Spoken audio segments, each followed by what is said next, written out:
शाहजहांपुर पहुंचे समाजवादी पार्टी के प्रदेश अध्यक्ष नरेश उत्तम पटेल ने भाजपा पर जमकर निशाना साधते हुए कहा कि भाजपा में उप मुख्यमंत्री के विचारों में भी मतभेद है।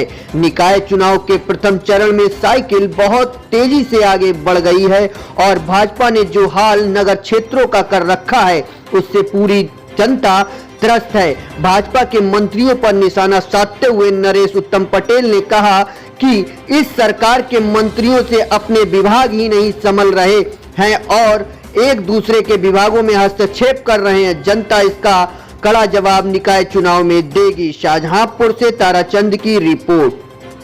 जहां समाजवादी पार्टी के मतदाता हैं वहां मिनिमाइज करा देते हैं, जानबूझ करके अपने कुछ कर्मचारियों को लगा करके मतदाताओं के नाम मतदाता सूची से कटवा देते हैं। तो ये हेरा फेरी से चुनाव जीतते हैं, कभी भी ये जनता से चुनाव नहीं जीतते। जो तोड़फोड़ के समाजवादी पार्टी के जो प्रत्याशियों में तोड़फोड़ अब समाजवादी पार्टी अपनी किस स्थिति देखती है? तो आप देख लीजिए कि इनके पास कोई सुयोग्य उम्मीदवार नहीं था, इन्होंने समाजवादी पार्टी के प्रत्याशी को अपना प्रत्याशी बना करके तो इसी तरीके का काम ये करते हैं जो काम अखिलेश यादव जी ने करके दिया है।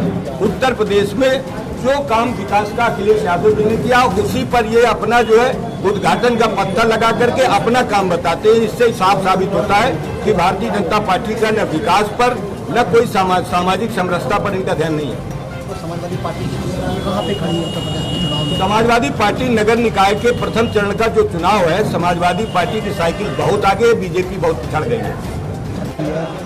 और बीजेपी कह रही है कि जब ये हारते हैं तो इस तरीके की बयानबाजी करते हैं। देखिए ऐसा नहीं है, चाहे वो चुनाव हो या न हो, समाजवादी पार्टी जो चुनाव की पद्धति है, प्रणाली है, जो चुनाव का तरीका है, उस चुनाव पर समय समय पर समाजवादी पार्टी निर्वाचन आयोग पर अपनी बात कहती रहती है कि चाहे नगर पंचायत का चुनाव हो, चाहे वो आपका विधानसभा का चुनाव हो या लोकसभा का चुनाव हो, मतदाता सूची में जिस तरीके की हेरफेर की जा रही है ये लोकतंत्र के लिए घातक है।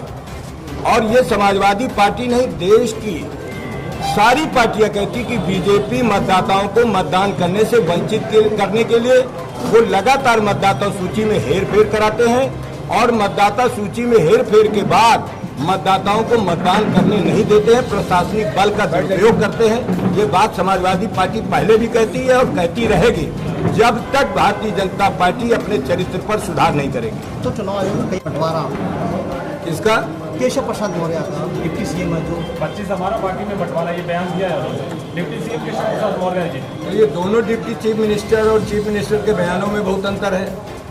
एक डिप्टी चीफ मिनिस्टर बोलता है कि उत्तर प्रदेश के सारे नगर निकाय के नगर पालिका, नगर पंचायत, नगर निगम के चुनाव में 100% जीतेंगे। दूसरा डिप्टी चीफ मिनिस्टर बोलता है, कितना बोला आपने बताया? 75 हमारा, 25 में बंटवारा है। तो समझ लो कि दोनों में कितना अंतर है। और जो मुख्यमंत्री जी हैं वो तो पूरे उत्तर प्रदेश को जीत रहे हैं। तो जब इनके बयानों में स्वयं में अंतर है, जो सरकार चला रहे हैं, तो आप समझ लीजिए कि जनता इनकी बातों को कितना ध्यान दे रही है। कि कोई कुछ बोल रहा है, कोई कुछ बोल रहा है।